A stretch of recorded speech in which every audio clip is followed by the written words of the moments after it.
Hello! Welcome to OJ Studios. Please enjoy this week's short story that you voted for in the Community tab. This week's short story is I Thought I Was Alone, by Olivia Julius.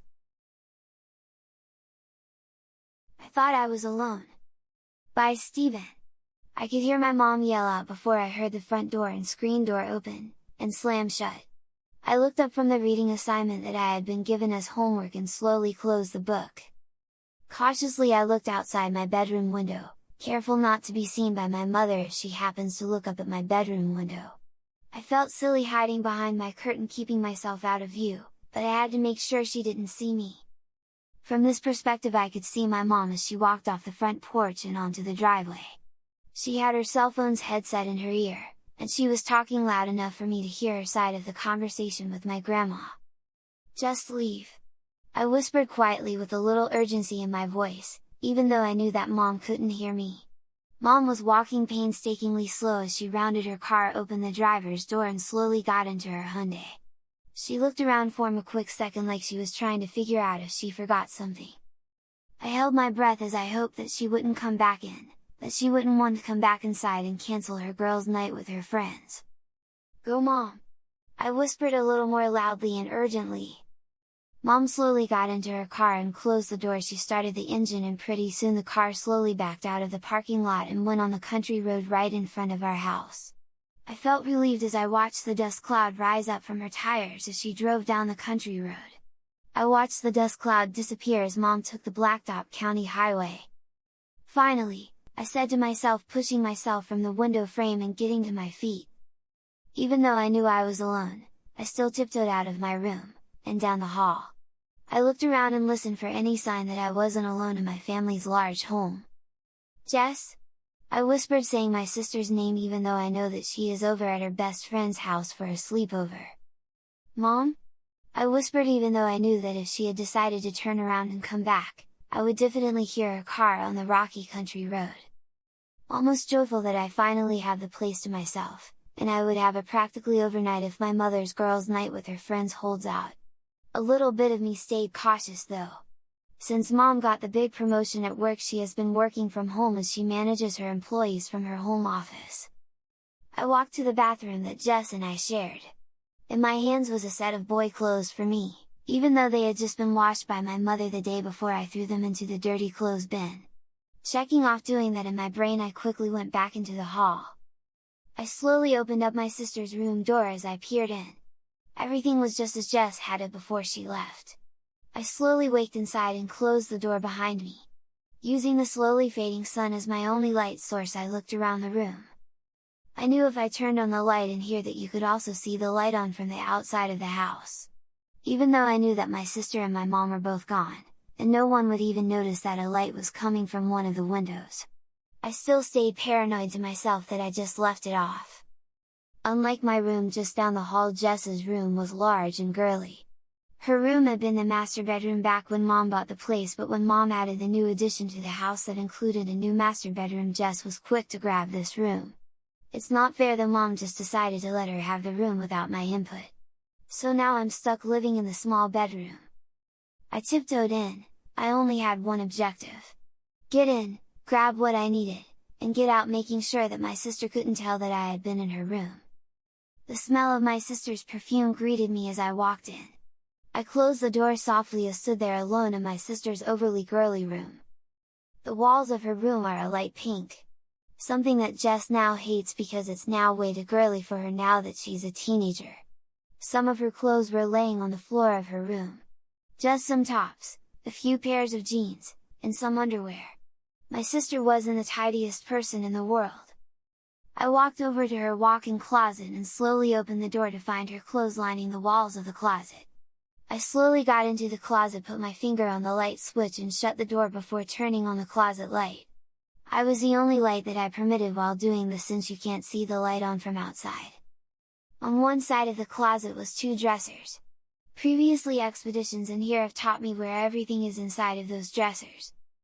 On the other side is the girly tops. All of them hung with care. As I walked to the back of the closet, I got to the dresses and girly formal attire.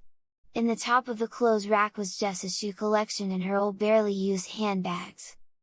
I grabbed the plastic grocery bag out of my pocket and opened it. The sound of the plastic made me wince and I quickly held it still so it would not make as much noise.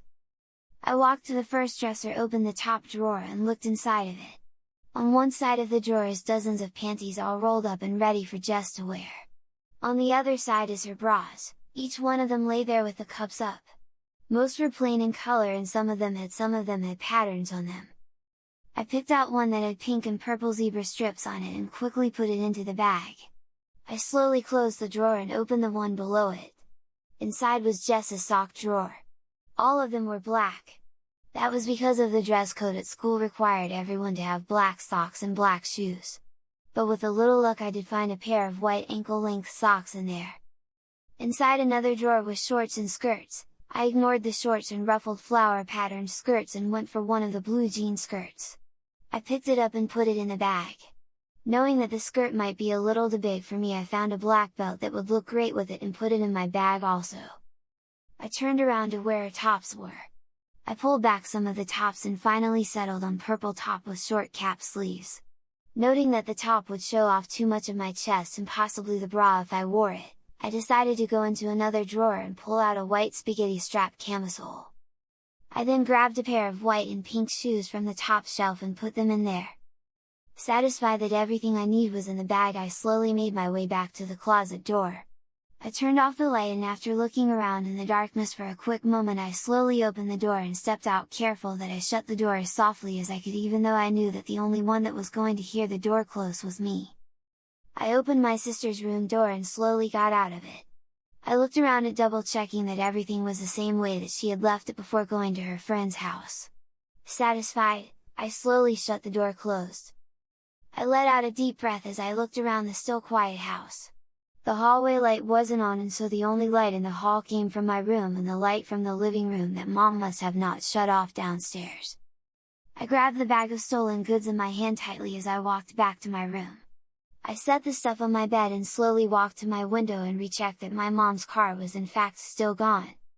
Satisfied that I was in the clear, I started to take my t-shirt off as I walked to my bed. Next was my pair of jeans, then my boxers. Once I was completely naked, I walked over to my TV stand, pulled it from the way and grabbed the bag that was hiding under it. I opened it, grabbed the package of panties that was inside of it and pulled out a pink and purple pair that was rolled up inside. Ever since seeing the pack, knew that this pair was going to be the first I was going to wear. Getting my own pack of panties had been a stroke of luck. Mom was always discreet about getting Jess her personal care stuff, so when I used Jess's phone to ask for a new pack of panties a size or two smaller than she normally wears, Mom didn't bat an eye. After she had bought a 9-pack of panties and placed them on Jess's bed, and I just grabbed them and took them to my room, quietly celebrating the fact that the weird plan seemed to work. Jess didn't know I had made the request. I deleted the message after I asked. And Mom did not ask so she could keep her daughter's privacy. I put on the pair of panties, glad that I now had a pair that fit me right. I tucked my dick in between my legs. I stole a peek of myself in the mirror. It was weird not seeing the familiar bulge that I was used to seeing through my boxers every day. Girls must have it so much easier. I then took the bra and unclasped the back hooks. I used to dread this part a few years ago. I used to just skip wearing a normal bra, instead I just wore one of her sports bras. I didn't know how to wear it. Plus, it feels weird. Every time I wear these I can't help but wonder what it's like to have to wear one all day. No wonder why my sister takes hers off when she gets home almost every day. Unlike my sister, I didn't have my mom show me how to put one on. Thankfully, YouTube videos showed me how to. Now, I was putting on bras like a pro. I put my arms through the straps on the bra, putting the cups over my chest. I put my hands behind my back and counted to myself as I connected the 3 hooks. I adjusted the straps to fit on my shoulders. After a few adjustments, I went to my sock drawer and grabbed my socks and balled them up to make fake breast. I always watch and make sure that I don't overfill the bra and that it doesn't look too lumpy. My sister has C-cup breast, the bra is a C-cup, and I try to stick with that. I then put the camisole over my head and put it into place, making sure that it covers the top of the bra's cups. I grabbed the top and put it on careful, make sure that the shirt and camisole was adjusted properly. I adjusted them both so the camisole and the shirt would show off some cleavage, but not enough that you can't tell that I have socks for boobs. Next was the skirt. I have always been jealous that girls got to wear skirts and dresses in public and boys couldn't. Now everything that I wear is either a skirt or a dress. I put the skirt up to my hips and adjusted it. I was right, the skirt was still a little bit too big for me. Shrugging, I slid the girly belt around the belt loops and secured it. I now felt the skirt on the legs that I had shaven smooth yesterday. I sat on my bed, careful to sit like any other girl would while wearing a skirt or a dress. I slid on the socks and shoes. I looked at them for a moment, just in awe that my feet were encased in something this girly. I got to my feet and looked in the mirror. Other than my short hair, the person in the mirror didn't look like the boy me. Instead, there was a girl in the mirror. "Hello, Sarah," I said, referring to my girl mode name. "It's been a while." I took my phone off of its charger and took off the black phone case that I had bought when I first got the phone. In my vision of Sarah, she would be too girly to have a black case on her phone. So instead, I ordered a pink phone case from Amazon and quickly put it on. I turned on the phone screen, and feeling that the default wallpaper on my phone wasn't good with the pink phone case, I quickly searched for a pink wallpaper on Google. I can remember the first time I had ever stolen clothes out of Jess's room. I was 7, Jess, who had went by Jessica back then, was 9 years old. It was New Year's Eve night. Jessica was at a friend's New Year's Eve sleepover party with her friends, and Mom was already asleep. I, however, decided to stay up by myself, determined to watch as the new year came in. Almost bored to death of being stuck in my room, I had thought about that Christmas Day and how I had to wear a stupid black suit with a red button-up while Jessica wore a sleeveless red dress and white tights. She looked way more comfortable than I was. I decided right then to go into Jessica's room and see if wearing that dress was in fact more comfortable than wearing that suit. I quickly ran out of my room and into Jessica's room. I quickly found the dress and ran back to my room. I took off all my clothes except my Spider-Man underwear and quickly put on the dress. At first, I didn't like the feeling. It was just too weird to go around wearing something that looked and felt like I was wearing an oversized shirt. But then, after some experimental tries when no one was home, I began to love wearing the pretty dresses. After a few times of not getting caught, I began to look for other things. Trying on tights, wearing swimsuits, even trying on my sister's school uniform and doing my homework in it one night when I was alone. As Jessica became just a teenager, she slowly outgrew wanting to wear tights and cute dresses. Her skirt and dress collection dwindled to a few dresses, all of them were now for a special occasion. Her skirts became more shorter as she focused on looking cute for the guys at her high school. As she moved on to more mature clothing, I silently did too in the background. I became self-taught on how to wear clothes, like how to zip up a dress in the back by yourself and how to put on a bra. I learned how to pat a bra correctly and how to hide the fact that I was taking clothes from Jess's room.